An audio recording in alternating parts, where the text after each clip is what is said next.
আমি দেখছি ভাবি এখানে অনেকক্ষণ অবজার্ভ করছে, আমি একটু ভাবির কাছে যাই। ভাবি আপনার হাসি এত সুন্দর, একটু হাসেন না আগে। হ্যাঁ নাইস। আপনিও কি চাট গয়া? না। আপনি কোথায়?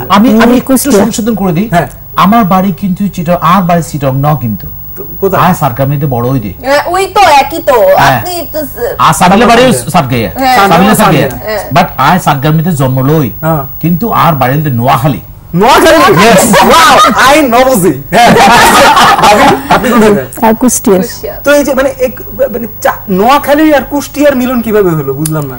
এটা আসলে মানে আমার ভাবি, নাইনা ভাবি, ওনার মানে ওই উনি পছন্দ করছে, মানে উনি ছিলেন ম্যাচ মেকার। হ্যাঁ জি জি। মানে কিভাবে, মানে প্রথম থেকে আম্মা যাচ্ছিল হজে। আচ্ছা, এখন আমার আব্বা চিন্তা হচ্ছে একটা, যে উপযুক্ত ছেলে মেয়ে রেখে আমি হজে গেলে আল্লাহ তাআলা হজ কবুল করবে না। আমাকে উনি বললো আমি আর 22 দিন পর চলে যাব, আমি কিচ্ছু শুনতে চাই না, তোমাকে বিয়ে করতে হবে। উপযুক্ত ছেলের বয়স কত তখন? ভুলে গেছি। তো আমি চাকরি করছি, টাকা পাচ্ছি, এখন তো আমি উপযুক্ত। আচ্ছা, কারণ চাকরি যখন আছে, টাকা যখন আছে, তার মানে আমি উপযুক্ত হয়ে আছে অনেক বছর ধরে, কিন্তু বিয়ে হচ্ছে না, কারণ আমার কোনো মেয়ে নাই, আর আমি তো প্রেম করিনি, সো দ্যাট আমি কোনো মেয়ে পাচ্ছি না। হাসতে হবে।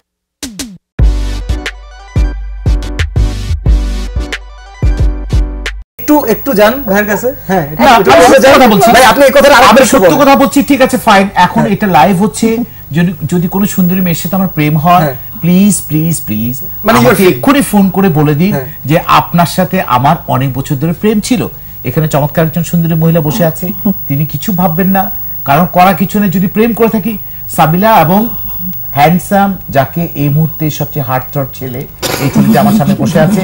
ছেলেটি শুনুক, ব্যারিস্টার ছেলেটা কিন্তু যেমন তেমন নয়, he is a barrister, so that ও জানুক, ও শুনুক যে আমার সাথে কারো প্রেম নেই।